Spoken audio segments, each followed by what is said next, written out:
So look at the reflections here. They're just horrible, especially when I'm across the room. I just mounted that one, and from across the room when I had it down a little bit lower, I couldn't even see it. You see this bad reflection in it? Now I'm gonna have to do something different on the pastels. I can't use the coal wax on that, but I'm gonna try it. First, I'm gonna sample it on the paintings that I just showed you before I want to attempt it on this one, because this is one of my favorite paintings up here and I don't want to ruin it. So I'm going to learn how to do it first on the ones from the ones that are over here. All right, this is my Sunday project. So as you can see, 2 of them are done. These came from my sketchbooks, and these 2 I am still working on. But what I'm going to do is I watched a couple YouTube videos on using this Dorland's Jacquard cold wax medium. And it's supposed to be that you can put your wax on top of a finished painting, and then you don't need to frame it on with glass. So I won't have to worry about that. You can either mount it on a board, or you can frame it and then just leave the glass out. And one of the main reasons I really wanted to do that is I'm going to show you on my other board how the glass affects me being able to see my paintings. So one of the biggest things and the tips in the videos too was not too much. So I am not going to use like a big brush or anything to put it on. I'm going to try a couple different rags. This one's actually like a makeup remover rag. We'll try that. Didn't work really for makeup removing for me. I didn't care for it. And then I've got another thicker one that I can try. So on each one I'll try a different one just to kind of get an idea. So I'm going to try to just put a little bit, oops, on I smeared it on there. But it was, don't put a whole lot because it'll end up tacky. You'll end up with fingerprints and lines. Comments were that it will intensify the colors. I can already kind of see it coming a little bit more. And it doesn't pull off the paint, so that is kind of nice. But I hate having to use glass when I'm doing the watercolors because there's just so much glare. I've got a lot of windows in here. And once you put it on, and you're going to wait 24 hours, let it dry, buff it out. You shouldn't have to do more than 1 layer. The comments were just 1, so it's not too tacky, it's not too sticky, so that's nice. Make sure I got it all on here. I can test it with a little bit of clean water after it dries, just to make sure that it does bead up, because I don't want to put too little on. I want to make sure it works. But you see, it didn't really affect anything, didn't change the color. I know you're not supposed to, but let me just try a little bit here. Let's see, does it bead up? See, it beaded up. I don't know if you can tell right there. So I must have enough on there. So we'll set this one aside. And this one worked good. This was the makeup. I'll put a link for these because this one actually did work pretty good. Okay, then this is painting number 2. And we'll try this rag, which will probably work as well. But that's kind of bigger. And it's like a microfiber type of a cloth. I'll probably end up, if this one works, I would probably cut it into smaller pieces. Get a little bit on there. It's not a really big painting, don't need a lot. And you can mount them. If you're gonna mount it on like a wooden frame, you know, like if you're gonna make it one of those wooden box frames, mount it first.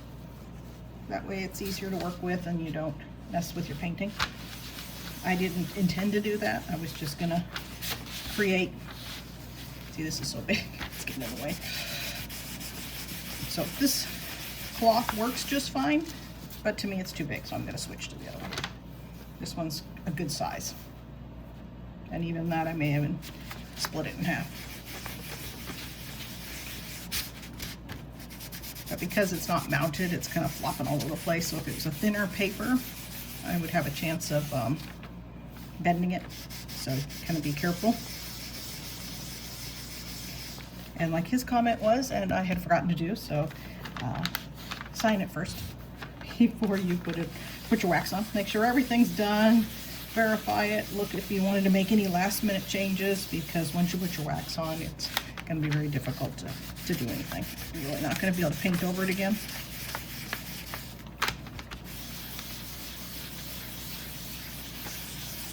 So it appears that this one has, I'm not feeling any areas that are off. I'm trying to look to see if I can see any shininess where I put it on. It looks pretty good. I can test that one again just to make sure. Beads up as well.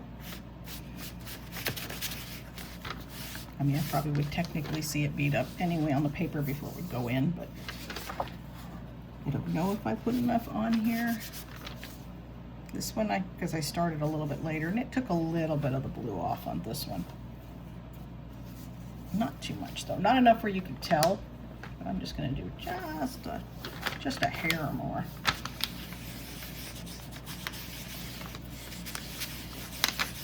Just because I started with the other one. But the painting really doesn't change. Everything stayed the same.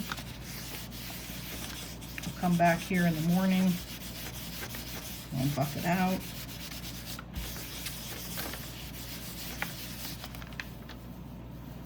I think it's picking up more these actually than the main part of the watercolor, because this was actually a watercolor pencil, and I think that's what it's picking up because it's the darker blue. But it still didn't smear them enough to ruin it. So there you have both of these.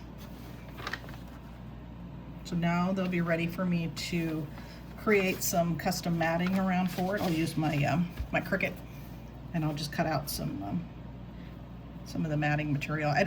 I can't use the real thick matting material in the Cricut. I've never been successful with it. So I use a lot of times like a thicker construction paper and then just make my own mat for it.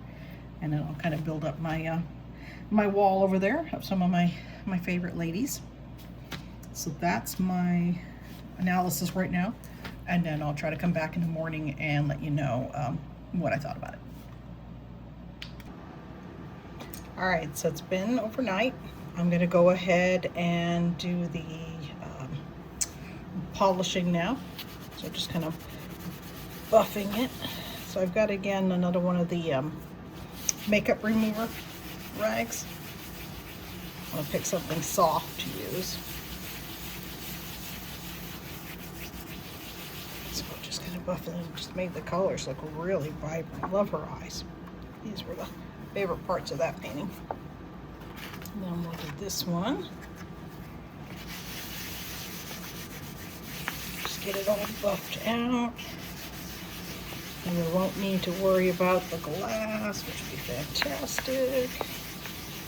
It just put some level of reflection on the paintings, and that one came out really great too. Love her lips. And then my favorite one. So this one's gonna be really nice to be able to see up there. And yeah, I can already, this one I could tell a little bit more when I'm buffing it than the other ones. I think because it's so much busier. But as long as I don't catch it and bend it like I did my other one. I did over here on the first time.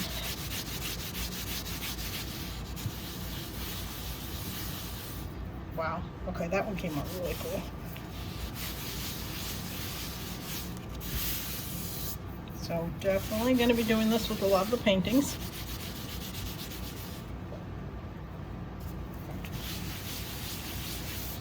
So there you have it. That is with the jacquard. Hang on, I'll grab it because I moved it. All right, it's up on the wall. And probably going to have to mount it on something because it's gonna, you can kind of see where the edges are kind of flopping a little bit. So think about that when you try to put it in something. My mount is not very stiff, so it doesn't hold in there really good. It's cardboard, or not cardboard, it's construction paper. That's something, you know, to work on. But look at the difference here. So you got your reflections, especially on this one. That one, you know, was really doing a lot of reflections. Kind of depends on the painting itself. So I'm going to have to do this one Then you come up to here and you're like, wow, I can see it. So I definitely recommend it.